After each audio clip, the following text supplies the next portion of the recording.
Hello, everyone, and welcome to another episode of jayatalkshow. For the past few years, there have been a major clash between governments across the world and big tech social media companies like Facebook, WhatsApp, Twitter, Google, and Amazon. In certain cases, social media companies have threatened governments with dire consequences. This is something which has never been seen before.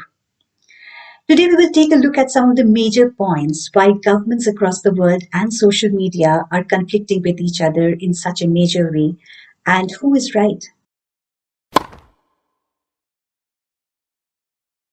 Regarding data protection, many of us think that what is so important about keeping my data and my activities in the internet so private? How does it affect me? I have nothing to hide. Let's take a look at some of the information to understand whether data protection really affects our lives. In 2018, Facebook was being questioned by US politicians. Facebook was being asked whose data they were collecting. Mark Zuckerberg initially deflected this question, but later Facebook admitted that they were collecting data from not only Facebook users, but from users who have never signed up with Facebook and who may not even know about Facebook. How was this possible? Let's take a look at it. Many companies use something called Facebook Pixel. This is a piece of software code provided by Facebook, which companies put in their website to get reports on what people are visiting their websites and what kinds of ads to show them. When a person who has no connection with Facebook visits such a website, their information gets transferred to Facebook. These are information like the IP address of the person, his location, or other details. It is said that with these kinds of data, Facebook can potentially create a shadow profile of a person with his entire character. Coming to Google, in 2020, Australian government wanted to sue Google in millions and set an example. The accusation was this. In 2016, Google had made a change by which they combined personal identities and information of their Google users and the behavior of those people in websites not related to Google and combined them to gain extreme market powers. Even those who had disabled personalized ads, they were also tracked. In the same year, France fined Google for 100 million euros and Amazon for 35 million euros for the same activity. What do these companies do with the data? Facebook says it uses it to understand if a person visiting a website is an actual person and not a bot. Google says that it uses it to create targeted advertisement for people. However, in 2018, New York Times and British media Guardian came across a cache of documents from Cambridge Analytica, which is a consulting firm. According to it, Cambridge Analytica had obtained a huge data from Facebook with which it created voter profiles with their behaviors and characters. This could potentially influence foreign elections, and it is said that it might have influenced American elections and Brexit. Also, by understanding people's characters and behavior, it is possible to target a person with a kind of news that supports his belief. A person is more likely to click on a news if it favors a belief that he already has. This way, people are getting surrounded more and more by news that they already believe in, and this creates a greater and greater polarization in the society. It is also possible to influence undecided people to believe in a certain way and vote accordingly. This is how it affects the lives of normal people like us. In India, last month, that is February 2021, the government came up with a list of rules for tech companies. One such rule stated that Facebook, WhatsApp, Twitter, YouTube, and all such social media would have to provide the originator of a message if the law enforcement asks for it and if they have found it unlawful. This came under a huge outcry because people said that this was choking freedom of speech. And it particularly came under conflict with WhatsApp because WhatsApp encrypts its messages end to end so that even WhatsApp would know who is the originator of a message.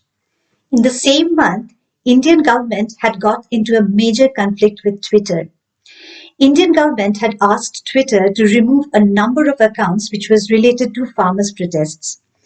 Twitter had suspended them, but within a few hours, Twitter reinstated them because of a huge public outcry. Twitter said it had restored those accounts in a manner that was consistent with Indian law.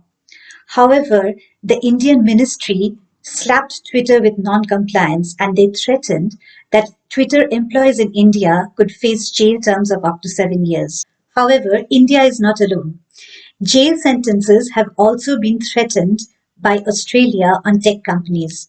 This was after they passed an act in 2019 which was against sharing any violent content.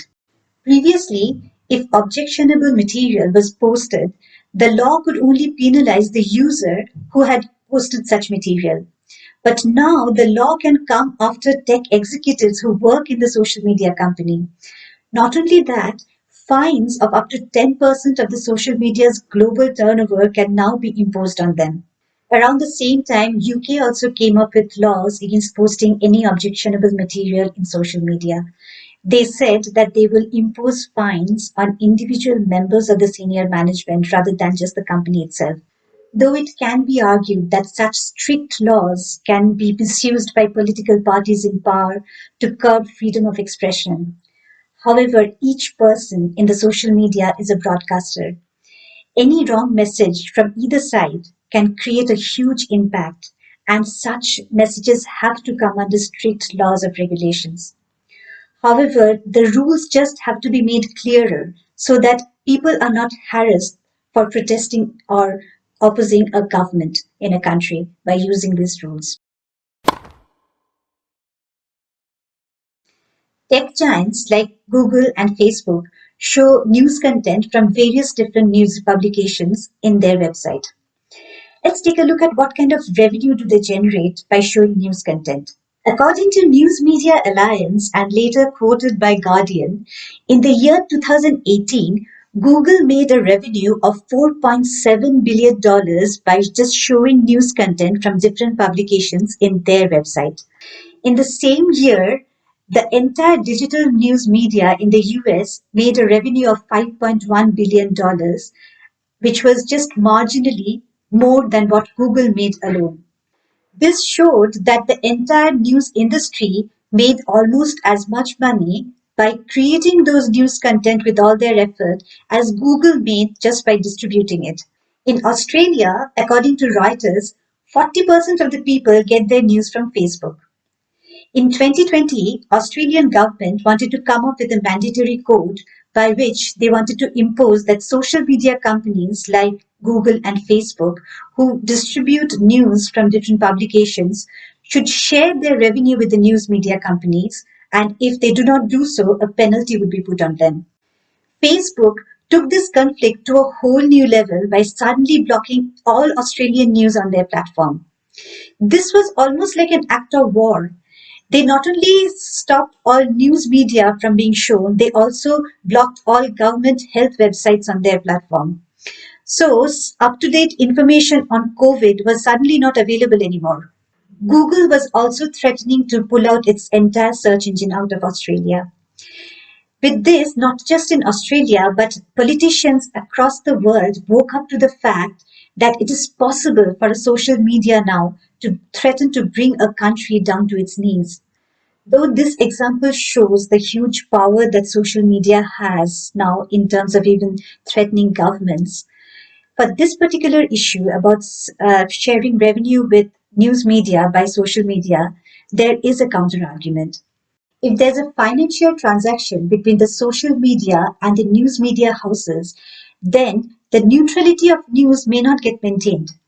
This is because all news will now not be treated equally, and certain media superpowers would get a lot more revenue because of the lot more traffic that comes to them. Google also argues that it is because of them that traffic has got enabled into the news media sites, and thus they have contributed to the revenue of these news media. Antitrust law is a name given in the US. What it means is a law against anti competition. In October 2020, after a 16-month investigation in the US, Lawmakers came up with a 400-page report which says how four big tech companies are dominating and hurting innovation and competition. Let's take a look at what the report says about some of the companies. Amazon controls nearly 40% of the e-commerce business in the US. It is 7 times bigger than the next biggest e-commerce player, which is Walmart. The accusations was that Amazon was using the sales data of its third-party sellers and making use of that to sell their own Amazon branded products and giving them a priority over other sellers. In India, in August 2020, about 2,000 online sellers filed an antitrust case against Amazon. They complained that Amazon was giving a preferential treatment to some of its sellers like Cloudtail and Appareo, in which Amazon had its stake. They complained that Amazon was giving them a priority in their search and also selling goods through them by making losses so that they were much cheaper and other online sellers were being driven out. The case is still pending. Regarding Facebook, the report called them a company of copy, acquire, kill. They pointed out how Facebook just acquired other social media companies like Instagram and WhatsApp and immediately forced all their clients to become part of Facebook's clients. Coming to Google, Google is a generic search. However, there are a few other searches which are specific to certain areas and are far superior to Google. For example, Yelp for restaurants or Expedia for travel. According to the report, Google uses its own dominance to boost its own searches compared to the specialized searches. This would not allow any other searches to come up ever because they would all have to be accessed through Google searches. Another thing is that Google forces smartphone operators to pre-install Google apps and make Google apps the default. The Antitrust Committee had come up with a range of reforms for big tech companies. However, it was not signed at the last minute because the Democrats and the Republicans did not agree on many of the details. This shows that though there is a huge clamor to break up big tech companies, it may never actually happen because it's a long drawn process and maybe impossible. On the other hand, there was a huge sentiment by the public against big tech companies for a long time. However, that changed in the last year during the pandemic. This is because a lot of people saw a lot of value in the products and services that big tech company provided. In conclusion, the social media and tech giants have reached a kind of revenue and power which the world never knew of before. They have also come into existence when they were not noticed, and they never needed a huge approval and assistance of government to become so big as companies in the old world needed to do. Their impact is also not fully understood yet as it comes as surprises in different situations. It would be a long drawn process to evaluate the right kind of regulations which a government can impose on them versus the world's dependence on them. Do let us know what you think about this episode in the comment section below. And if you can give your suggestions, I'll be immensely grateful. And if you like the episode, please do press the like button, please subscribe, and please share it with friends.